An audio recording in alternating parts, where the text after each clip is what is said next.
Hello everyone, my name is Neil Gupta. I'm currently an undergraduate student specializing in computer science and engineering. I make videos on vitiligo, general health and fitness.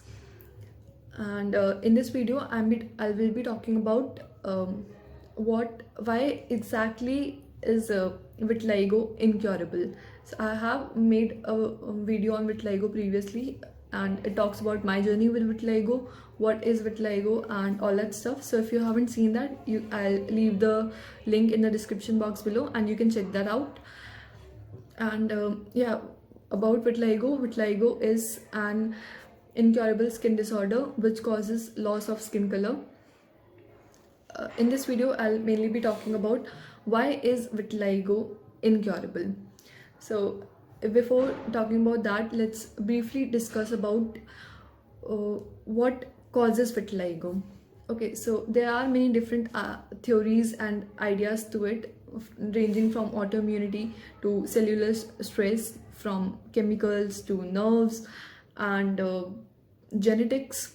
So there are a lot of theories which think of it, which proves this as the cause of vitiligo. And a long time has been spent by scientists in order to figure out which one of them is the correct, like which theory is the correct one. And yeah, after that, it is completely fine if you go to your doctor and or dermatologist and ask them if that if you are very sure about what causes vitiligo, then why exactly it is incurable.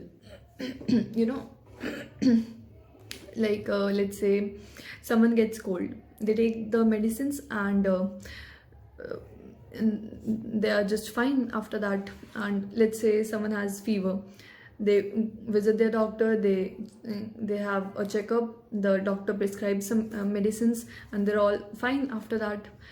But when a person with two skin colors or a person diagnosed with vitiligo goes to the doctor and take the medicines, then they're not fine, they're not completely fine. There are some cases in which they're fine to a good extent, but it is never completely curable. So why exactly is that? And shouldn't that mean that all of our theories about vitiligo, about what causes vitiligo, are wrong? Because if they're right, then why isn't there a cure for vitiligo? In fact, if we look into it, we see that modern medicines cannot cure all of the diseases despite knowing what causes them. The only case where they're able to provide a definite cure is in the case of some bacterial infections, or in which the infected tissues can be surgically removed. And in some cases, in the case of small cancers as well, they are able to provide good curable treatment. And the main reason because of which they are able to provide that treatment or that cure is because the infected cells that are involved are very different from our normal cells. So we can actually create a drug that interferes with them in a particular way without harming our normal cells. So that is the reason why it is the modern medicines are able to cure them. So let's understand all of this with the help of an example. Let's say we want to create a lush green garden. So in order to create that, we will create the land and pull down some seeds, and uh, the garden would be created. Then after that, photosynthesis and all that process, let's assume the garden is created. But there's a problem, it would be having weeds, and we don't want that. So in order to remove the weeds and just have a very lush green garden, we have two options with us. In order to remove the weeds, obviously we're going to use a herbicide. And this herbicide is basically will be of two types. The first one that I'm going to talk about is which targets plants and not animals. So it's going to target some specific enzymes of plant cells which retards the growth of plant cells, and it doesn't affect the animal cells. So it is only toxic to specific plant cells. One is gonna be that herbicide. Another one is gonna be a broad spectrum herbicide, which not only kills the weeds but also kills our grass as well. Uh, so this is basically gonna, if this is our garden, it's gonna completely destroy our garden, and we have to start it all over again. Now, if you think of it in terms of vitiligo, so it's like the current treatment options that we have, these are basically similar to hand pulling the weeds. You know, we have a specific cell, then we are simply let's say I have this is my face, I have a little white spot all over here. Then the medicines that I'm gonna take is specifically gonna target this cell which is already turned white, and then it will be treated. So we can't really predict which part of our body is gonna have that white spot. So that way it is specifically targeting that area and then treating it. And the other option, obviously we are not going to destroy the entire patient and make it all over again, so that is not an option. So this is the main reason that we are not able to cure vitiligo, because the cells are not different from the cells that are infected are not any different from our normal cells. These are our normal cells and they are functioning well. They're functioning, in fact, in vitiligo and in other autoimmune disorders, the immune system is working way too well, like way too well. It's working very nicely, it's doing its job, but it is doing its job over.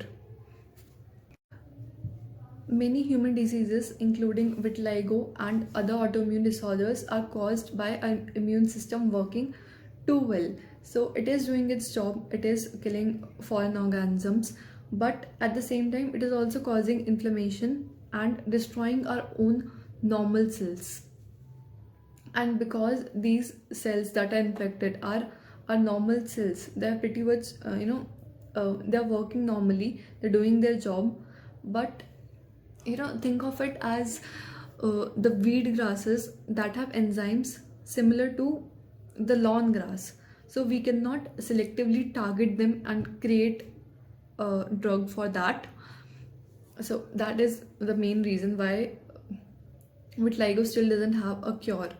Definitely, if we more researches are going on, more and more theories are coming out, there is a scope that someday we will be able to find out by just studying different types of cells and the proteins, and maybe there could be a possible way in which we can turn off a critical pathway, and that is not affecting our normal immune system as well.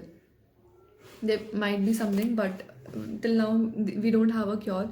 There is scope, and we are all positive. They're all doctors all over the globe are working very hard on this. So let's just say positive about it. And also current treatments of vitiligo are like pulling the weeds. They're not they're not destroying it from the root. They're pulling the weeds one by one. So it will look better for a while, but unless I continue to pull it every single time it appears, it's gonna go back, it's gonna spread.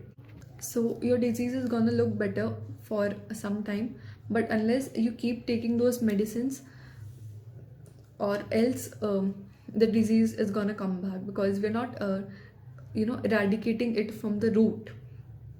Current medicines don't cure, they only treat, and you have to continue to take the medicines if you don't want it to come back.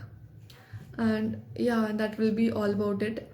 So I hope this video helped you in understanding why is there not a cure of vitiligo, and I hope it would make some sense to you because I hear a lot of people, just coming and telling me that they have spent a lot of money on, some XYZ doctor and they still are not able to cure it completely. And people waste a lot of money on this, and and they do not end up getting completely cured. Sometimes it also ends up in increase of vitiligo. Like, firstly my vitiligo would be less, but after taking the medicines, there are some medicines that after taking that your vitiligo actually increases rather than decreasing, so that also gets some problems. So just be very cautious and make your own informative decision as to which doctor you're going to.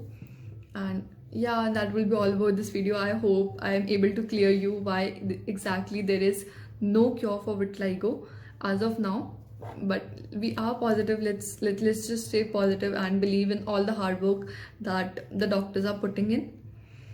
Yeah, and if you like this video, then please press the like button and subscribe to my channel for more updates. You can just click the subscribe button, and do let me know in the comment section below whether you think it's curable or incurable, and why is it that, and what has been your journey throughout this.